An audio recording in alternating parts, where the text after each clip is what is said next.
आज की क्लास में बच्चों हम लोग बात करने वाले हैं अपने केस 2 और केस 3 के। केस 1 का हमारा कॉन्सेप्ट अच्छी तरीके से क्लियर हो गया था, उसमें हमें कोई दिक्कत ही नहीं थी।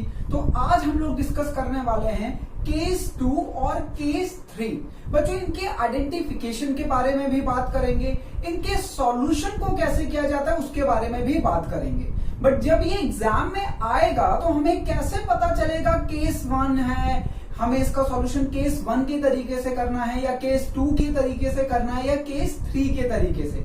ये मैंने आप लोगों को लास्ट क्लास में बताया था केस 1 को करा के, क्योंकि केस 1 का अगर क्वेश्चन आया तो मुझे पक्का पता है आप उसमें कोई भी गड़बड़ी करने नहीं वाले हो। तो बच्चों आज बारी है केस 2 और केस 3 की। तो देखिए जरा इनके क्वेश्चन। सबसे पहले केस 2 का क्वेश्चन देखिए, क्या कह रहा है क्वेश्चन। बच्चों केस 2 का क्वेश्चन कह रहा है ए and B are partner. Profit sharing ratio is 7:3.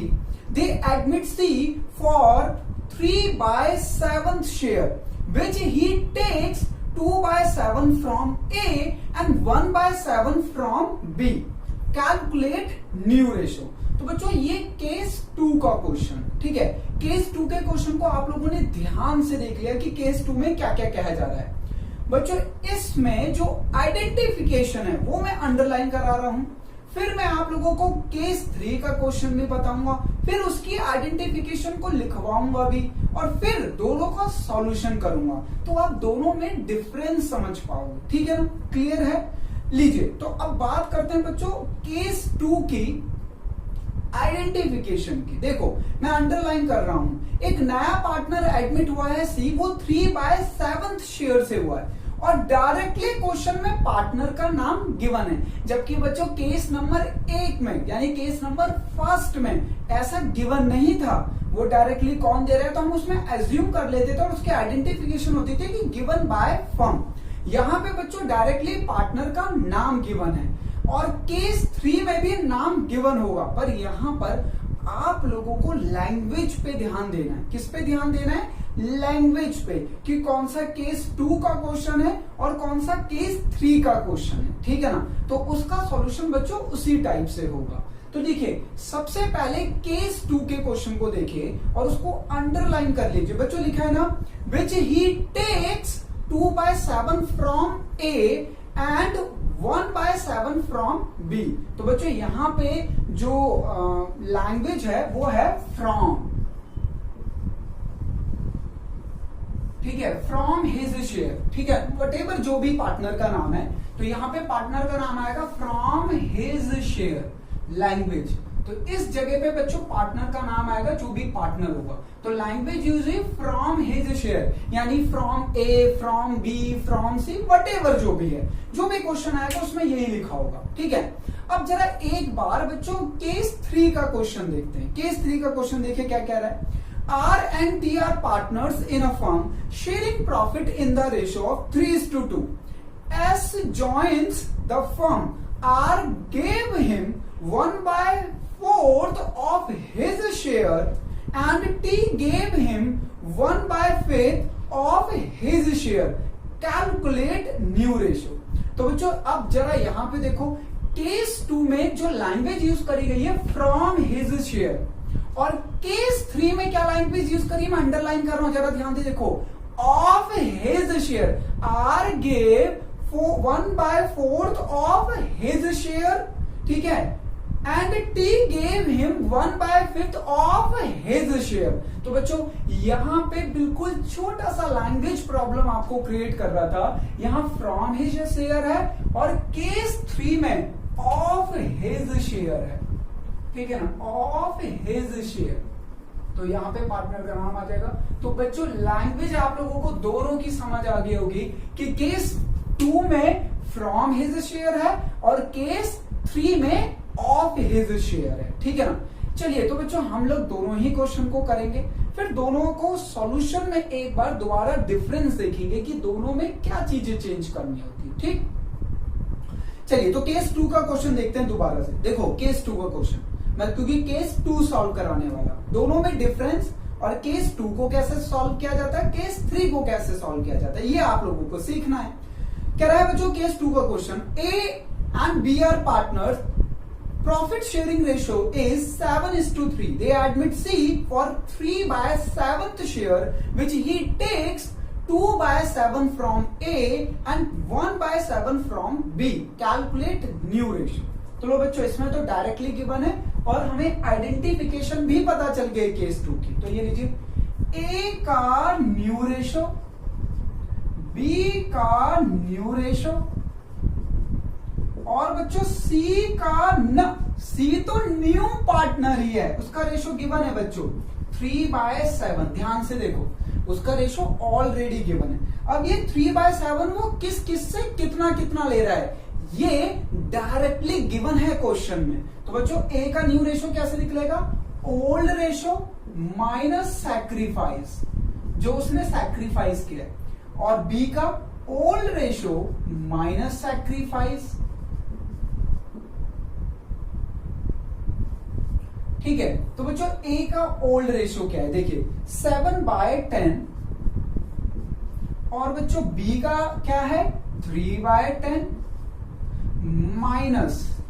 अब बच्चों इस केस 2 में जो गिवन होता है लैंग्वेज फ्रॉम हिज शेयर, याद रखना ये जो गिवन है डायरेक्टली सैक्रिफाइस ही गिवन है, केस 2 की बात कर रहा हूं। तो केस 2 में क्या गिवन है बच्चों इसका, कि उन दोनों ने सैक्रिफाइस किया है। 2/7 तो किया है A ने और 1/7 किया है B ने, ठीक है ना। बस इसे सॉल्व कर लीजिए, एलसीएम ले लीजिए बच्चों, इनका एलसीएम आ जाएगा 70, 10 7 7 7 49, 7 10 20, तो ये आ गया 29/70, ठीक है ना, 29/70। इसका एलसीएम ले लीजिए बच्चों, 70 ही आएगा। 10 7 7 3 21 माइनस 7 10 10 1 10, तो ये आ गया बच्चों 11/70। क्लियर है। अब बच्चों इसका डिनोमिनेटर 70 नहीं आ रहा, पर रूल के अकॉर्डिंग तो आना चाहिए, क्योंकि इसका डिनोमिनेटर भी 70 आ रहा है, इसका भी आ रहा है। तो बच्चों हमें इसका डिनोमिनेटर भी सेम करना है, जस्ट लाइक केस 1। तो बताओ इसके डिनोमिनेटर न्यूमिनेटर को कितने से मल्टीप्लाई करूं कि इसका डिनोमिनेटर 70 हो जाए, बस। तो बच्चों किससे मल्टीप्लाई करूंगा, 10 से। तो ये लीजिए, ये हो गया बच्चों 30/70, ठीक है। तो A, B और C का न्यू रेशो आया है गाइस 29:11:30। बच्चों आप इन तीनों को टोटल करोगे तो भी 70 ही आएगा, ठीक है ना।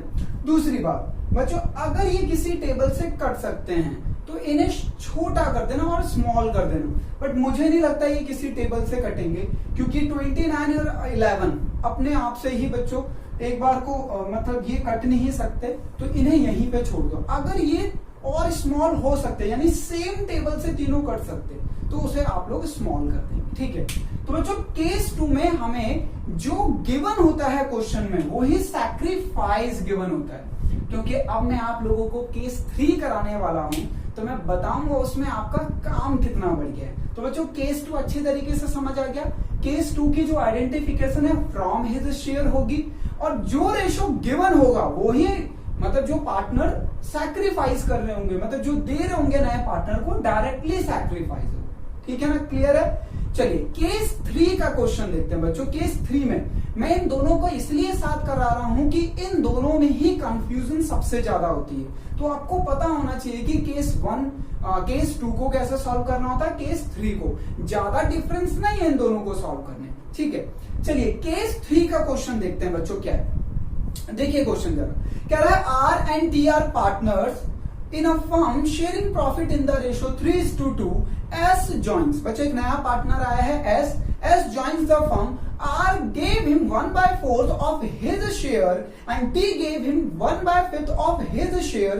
Calculate new ratio. जैसा कि मैंने आप लोगों को आइडेंटिफिकेशन पहले ही बता दिया है कि केस 3 की जो आइडेंटिफिकेशन है वो ऑफ हिज शेयर के रिगार्डिंग है।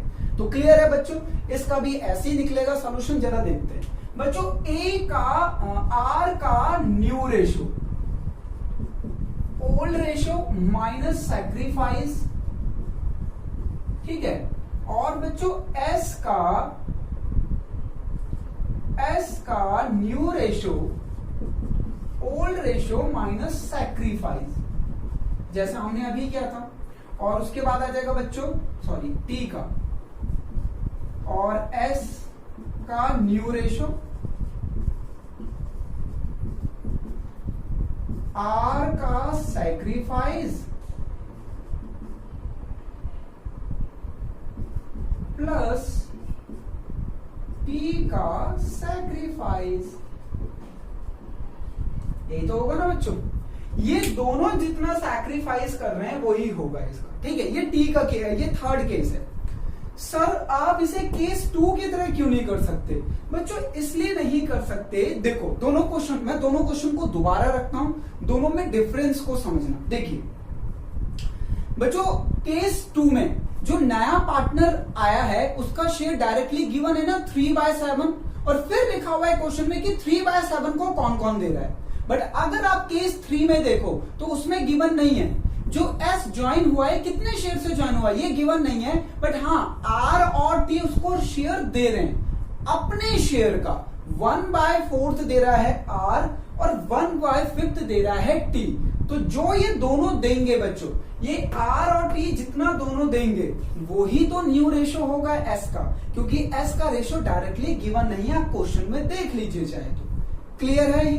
अब इसको करते कैसे हैं बच्चों, ये ध्यान से समझिए।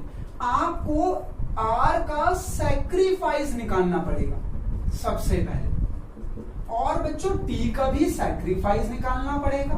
फॉर्मूला यही अप्लाई होगा, बस इतना काम बढ़ गया दोनों क्वेश्चन के कंपैरिजन में। केस 2 और केस 3 में बच्चों इतना ही डिफरेंस है। इसमें जो सैक्रिफाइस गिवन होता है क्वेश्चन में वो डायरेक्टली पुट कर देते हैं, पर केस 3 में हमें सैक्रिफाइस को बच्चों कैलकुलेट करना होता है, ठीक है ना। अब देखो R क्या कह रहा है, अब जरा क्वेश्चन को पहले देख लो फिर मैं सॉल्व करा दूंगा। इनका ओल्ड रेशो आपको पता ही है 3:2 है। देखो R क्या कह रहा है कि मैं सैक्रिफाइस करूंगा इन फेवर ऑफ S को देगा 1/4 ऑफ हिज शेयर।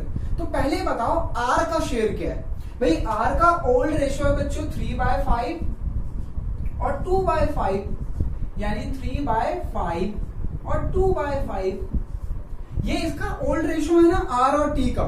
R और T का रेशियो क्या है 3:2, यानी 3/5 और 2/5। अब R क्या कह रहा है, जरा ध्यान से देखो क्वेश्चन में बच्चों। R कह रहा है मैं अपने शेयर का 1/4 दे दूंगा। किसको दे दूंगा? S को 1/4 दूंगा अपने शेयर का। तो भाई R का शेयर क्या है? R का शेयर है 3/5, वो अपने शेयर का 1/4 किसको दे देगा बच्चों? किसको दे देगा? S को दे देगा। तो देखो अपने शेयर का 1/, ऑफ हिज शेयर, अपने शेयर का 1/4, यानी बच्चों 3/20। यहां से मुझे पता चला कि R सैक्रिफाइस कर रहा है 3/20। अच्छा अब T के बारे में देखिए, T का शेयर क्या है 2/5, और T कह रहा है मैं अपने शेयर का 1/5 दे दूंगा। तो बच्चों इसका शेयर तो ये है अपने शेयर का 1/5, यानी बच्चों 2/25। तो यहां पे बच्चों सैक्रिफाइस डायरेक्टली गिवन था केस 2 में। केस 3 में हमें थोड़ी सी मेहनत करनी पड़ी कि उनके सैक्रिफाइस को पहले फाइंड आउट करना है, फिर हम माइनस कर देंगे, सेम प्रोसीजर बनेगा बच्चों। तो देखिए S का न्यू रेशो भी आ गया, इन दोनों का सैक्रिफाइस 3/20 प्लस 2/25। अब ये माइनस भी कर दीजिए, 3/20 और 2/25। एलसीएम लेके बच्चों ठीक कर लीजिए इसे। तो ये एलसीएम आ गया हमारा 20, 5 4 4 3 12, 20 23। तो बच्चों ये आ गया 9/20, ठीक है। एलसीएम ले लीजिए, तो बच्चों ये आ जाएगा 25 एलसीएम। 5 5 25 और 5 2 ये आ गया 8/25। इन दोनों का एलसीएम ले लीजिए बच्चों। 20 और 25 का एलसीएम लीजिए, कितना आएगा 20 एंड 25 का एलसीएम।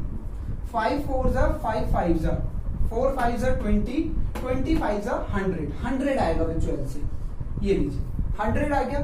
20 5 100, 5 3 50 प्लस 25 4 4 2 8, तो ये आ गया 23/100। अब बच्चों आप लोगों को ध्यान से देखना एक चीज, इसका डिनोमिनेटर 100 आ रहा है, इसका डिनोमिनेटर 25 आ रहा है, इसका डिनोमिनेटर 20 आ रहा है। अब हमको ना सबके डिनोमिनेटर सेम करने होते हैं, पर हम बेस किसको लेते हैं बच्चों? हम बेस उसके डिनोमिनेटर को लेते हैं जिसका डिनोमिनेटर सबसे ज्यादा होता है। तो देखो सबसे ज्यादा इसी का है, तो इसके डिनोमिनेटर को बेस ले लीजिए, तो इसको मल्टीप्लाई कर दीजिए 4 से, तो ये हो जाएगा बच्चों 32/100, इसको 5 से तो 45/100। तो बच्चों इन तीनों के जो न्यू रेशो आए हैं, किनके किनके? आर एस टी के न्यू रेशो वो आया बच्चों 45:32:23। ठीक है, जब आप इन तीनों का टोटल भी करोगे तो भी 100 ही आएगा। तो बच्चों ये केस 2 और केस 3 की हमारी आइडेंटिफिकेशन है, ठीक है ना। इसमें आप लोगों को कोई भी चीज अगर ना समझ आई हो प्लीज कमेंट बॉक्स में कमेंट करना, मैं आप लोगों को इसे अच्छी तरीके से और समझा दूंगा। हालांकि बच्चों बहुत इजी है, आप लोगों को सिर्फ क्वेश्चन के लैंग्वेज पे ध्यान देना है, ठीक है ना। केस 2 की लैंग्वेज में फ्रॉम हिज शेयर होता है, बट अगर हम केस 3 की बात करें तो ऑफ हिज शेयर। दोनों को करने का प्रोसीजर सेम है, old ratio minus sacrifice, old ratio minus sacrifice, old ratio minus sacrifice, old ratio minus sacrifice. But बच्चों हमें केस 2 में जो गिवन होता है वो ही सैक्रिफाइस होता है, और केस 3 में हमें सैक्रिफाइस को पहले फाइंड आउट करना होता है, फिर हम उसको उनके रेशो में से लेस करते हैं, ठीक है ना। तो बच्चों केस 2 केस 3 में आप लोगों की क्लैरिटी कितनी आई? क्या आप लोगों के अभी भी डाउट हैं तो वो आप लोगों मेरे से डिस्कस कर सकते हैं, ठीक है ना। नेक्स्ट क्लास में बच्चों आगे की चीजें करेंगे हम, इनके केसेस एक एक क्वेश्चन और करेंगे फॉर योर कॉन्सेप्ट क्लैरिटी, ठीक है। Thank you so much guys, जय हिंद। नेक्स्ट क्लास में मिलेंगे, जय हिंद सभी।